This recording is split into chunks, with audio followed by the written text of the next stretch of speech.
رسول اکرم صلی الله علیه و سلم در حدیث مبارک می گفت الکذب یسود الوجه و النمیمه عذاب القبر. دروغ گفتن رو را سیاه می کند، ولی خبرکشی اکثر عذاب قبر از خبرکش هاست. کسی در حیات دروغگو است، خانه قبر و روز قیامت چهره را سیاه می کند. ولی کسی در دنیا خبرکش و خبربر است، اینها را پیامبر گو اکثر عذاب قبر از حساب این است. حتی رسول اکرم صلی الله علیه و سلم در حدیث مبارک میگو لا یدخل الجنت النمام، فی روایت قطات، داخل جنت نمی شود یا بوی جنت به مشامش نمی رسد آن کسی که در حیات خبرکش است، آن کسی که در حیات خبربر است. این روز بنده های خدا این رفتار رذیله را دارن. بسیاری بچه ها در معرکه که میشینیم شوخی میکنن گوشتی چیه؟ میگه گوشتی بز. این نخرش میگه برای بز بسیار چیده میگه. ببینین حتی در نظر مردم حتی همین عمل زیشت است، حالا که این زیشتی نه خدا و پیغمبر خبر داده است که این زیشت است. این کار را برای خود هیچ وقت شما اختیار نکنید. حضرت ابی هریره میگوید بار پیامبر گرامی میگوید مر بقبرین و هما یعذبان و ما یعذبان فی کبیر بلا انه کبیر.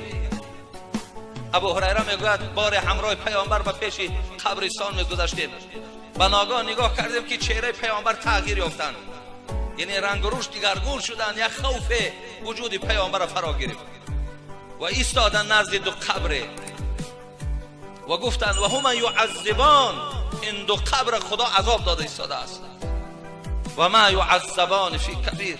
اینها گمان میکردن این صاحب دو قبر که این کرداری که ما در حیات داریم نه اونقدر کرداری هست که خدا ما را با سبب این عذاب دهد. میگه گمانشان همین بود. ولی بعضی‌ها یگان گناه هم که کنن گویی برادر عزیزم این کارت غلطه، ای میگه خیر چیکار کردیم ما که او کاری کرده.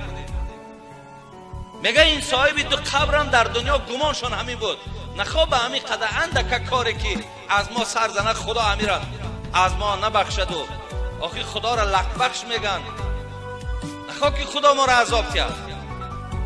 یعنی اینا در وسواس شیطان گرفتار بودن.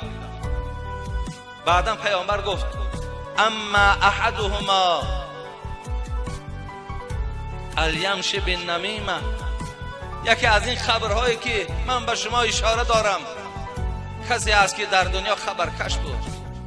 النمیمه خبرکش بودن، خبربر بودن، به سبب خبربری و خبریاری خودشان شیرین میکردن.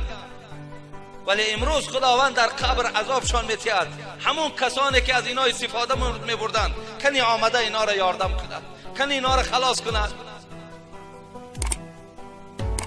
و اما الاخر فلا یستتر من بولی، و این دویومی که خدا عذابش داده ایستاده است آن کسی است که در حیات خودش از پیشاب نگاه نمیداشت. هرگاه پیشاب میکرد خودش قاق نمیکرد، خشک نمیکرد، هم تا در گویم بروکش داخل میکرد و آبش در همو بروکش چکیدن یا در پاش چکیده رفتن میگرفت. پیامبر گفت که این دویومش از همین حساب گفت در عذاب خدا هست. یا بعضی روایت ها میگد وقتی که وای کجای میخواست که پیشاب کند خودش سطر نمیکرد، آزاد در بین مردم بروکش پایان میکرد، گویم ترک سطر میکرد، مردم را نظارت میکرد. این از جمله همون هاست. گفتن